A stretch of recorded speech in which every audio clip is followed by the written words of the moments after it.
ह्या फोटोवरून तुम्हाला कळतच असेल की आजीचं वय किती झालं. आता माझंही वय कसं झालं. माझी मुलगी मोठी झाली. आजी मला कधी पण त्यांच्या हाताने बांगड्या भरायच्या. त्या म्हणायच्या, मी भरते बांगड्या, भांगड्या फुटल्या नाही पाहिजे अशा बांगड्या भरून द्यायच्या. त्या एकदम घट्ट बांगड्या भरून द्यायच्या. वहिनींना नाही भरून द्यायच्या त्या बांगड्या.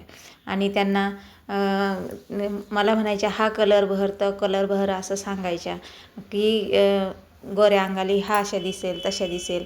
आजींना कसं ॲसिडिटीचा जास्त त्रास होता. लग्नाला 7-8 खेड्या मिळून त्या लग्नाकार्याच्या बांगड्या भरायला जायच्या आणि दिवसभर उपाशीच राहायच्या. कळशी घ्यायच्या कोणाकडून आणि नळाचं हापशाचं पाणी प्यायच्या आणि दिवसभर उपाशी राहायच्या. मग ॲसिडिटीचा त्रास जास्तच व्हायचा त्यांना वयामानाच्या हिशोबाने. मग त्या मला सांगायच्या, पुढं चालून बाई असं त्रास होतो तसा त्रास होतो, खूप सांगायच्या.